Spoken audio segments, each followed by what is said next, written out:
Hello, bonjour à tous et bienvenue dans Tech24, votre magazine pour rester connecté avec l'actualité numérique. Au programme cette semaine.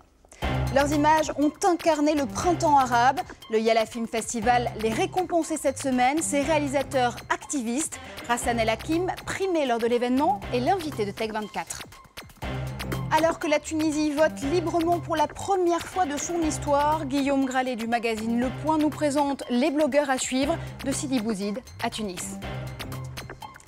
Mais d'abord, ils ont été les yeux et les voix du printemps arabe, blogueurs et réalisateurs, qu'ils soient tunisiens, libyens, iraniens, marocains ou jordaniens, étaient mis à l'honneur il y a quelques jours à Paris à l'occasion du Yala Film Festival. 27 films d'animation, documentaires ou fiction en compétition et 7 films primés pour témoigner de ces révolutions démocratiques, des révolutions toujours en marche. Avec nous sur ce plateau, sur le plateau de Tech24, Hassan El Hakim, bonjour. Bonjour. Vous êtes le grand gagnant de ce festival puisque vous avez raflé le prix du meilleur film, de la meilleure fiction et même celui du meilleur acteur. On va d'ailleurs vous regarder dans ce rôle d'acteur dans votre film Baltaji Driver. انا تنصوت ديما على الاستفتاءات من 83 وانا كنصوت 92 96 عاطل والحمد لله وعاش الملك وباخر الحمد لله البلاد هانيه انتم اللي باغيين تنوضوا الزنزانه واللي يهضر يفرع دين مو باللي كان راه ما كنخافش دي بيرسوناج بحال هكا كاينين عندنا منهم عدد في المغرب وراكم شفتوا داك ديك الفيديو ديال اليوتيوب وهذا قضيه مجلطه المهم هادشي كامل هو ما تطيحوش في اللعبه وخدموا عقلكم شويه. Hassan, vous êtes marocain. Comment est-ce qu'on regarde tous ces mouvements en Libye, en Tunisie, en Égypte aussi, depuis le Maroc aujourd'hui? Au Maroc, on attend ce qui va se passer dans les pays voisins. Et on regarde ça avec beaucoup d'attention parce que c'est... Par exemple, hier, il y a eu une marche à Rabat et il y avait plein de monde dans toutes les villes du Maroc presque, juste parce qu'on a capturé Kadhafi en Libye. Donc là, après les élections en Tunisie, je m'attends à ce que les gens descendent de plus en plus dans les rues pour manifester, pour montrer comment dire, un peu leur attention de ce qui se passe, voilà, pour montrer qu'au Maroc aussi ça se passe pas bien et comme ça a marché dans les pays à côté, pourquoi pas ça pourrait marcher au Maroc aussi. Malgré la nouvelle constitution qui a été votée en juillet dernier, malgré les élections qui vont arriver en novembre, est-ce que vous souhaitez d'ailleurs jouer un rôle en tant que réalisateur, en tant que blogueur, en tant qu'activiste et peser sur ces élections à venir? Moi, ce que j'essaie de faire dans ces petites vidéos, c'est de proposer ou de pousser les gens à réfléchir un peu avant et ne pas choisir, prendre des décisions un peu manichéennes. C'est-à-dire que les gens, ils réfléchissent avant de s'engager ou s'indigner. Pour le moment, au Maroc, on s'indigne. On sort dans la rue, on crie, on dit qu'on n'est pas content.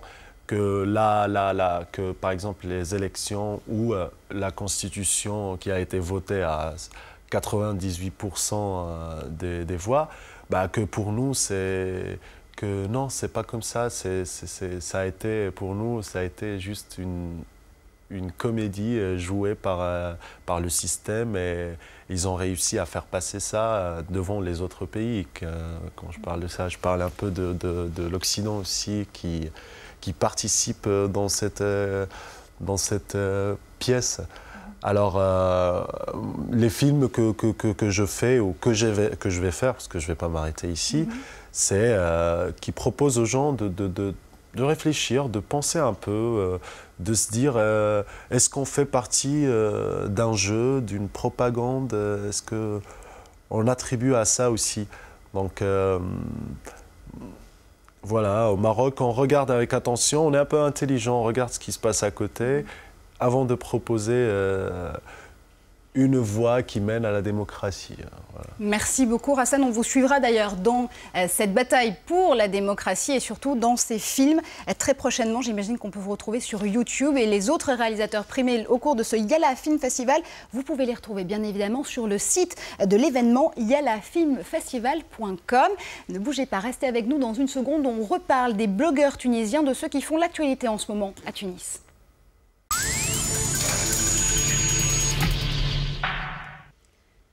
Pionnier du printemps arabe, la Tunisie votait cette semaine pour la première fois les premières élections démocratiques de son histoire. Et parmi les 11 000 candidats à l'Assemblée constituante, plusieurs blogueurs ont tenté leur chance. Pour en parler, Guillaume Gralet du magazine Le Point m'a rejoint sur ce plateau. Guillaume, qui sont ces blogueurs candidats ?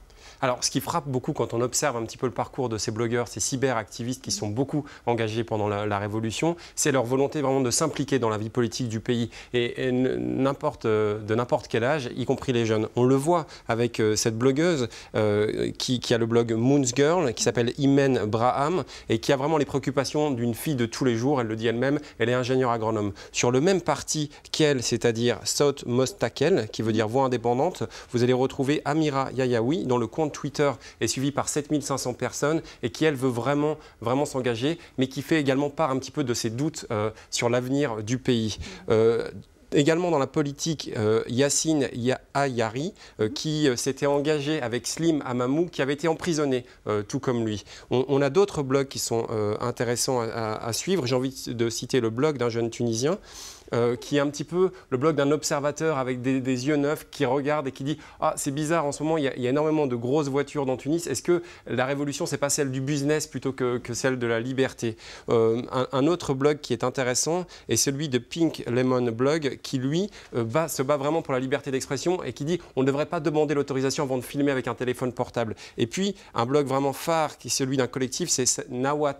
Nawat de plusieurs fois cette année. Exactement, qui a été initié notamment par Riyad Garfali, qui est un professeur spécialiste du droit constitutionnel et puis spécialiste au titre de la liberté d'informer. On a un formidable mouvement, c'est vraiment magnifique de voir ça. On a aussi beaucoup de doutes qui s'expriment, on ne sait pas trop à quoi ça va ressembler. Très rapidement, la réaction de Tunisian Girl, qui était une des blogueuses stars de ce printemps tunisien et qui, elle, a décidé à la surprise générale de ne pas aller voter. Pour elle, la révolution n'est pas encore allée jusqu'à son terme. Il y a encore trop de proches de Ben Ali, proche du pouvoir ou au pouvoir. Donc encore beaucoup de doutes parmi les blogueurs.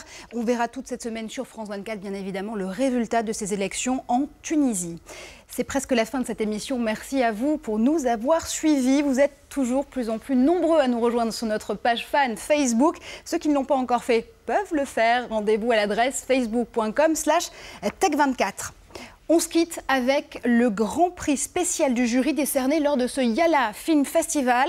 Il s'appelle Wake 17 Feb, comme 17 février 2011, ce 17 février 2011 où les Libyens se sont rebellés contre le régime de Mouammar Kadhafi. Le réalisateur Mouanad Lamine raconte dans ce film d'animation le très long éveil du peuple libyen, de la prise du pouvoir par le colonel en 1969 à la révolte de Benghazi.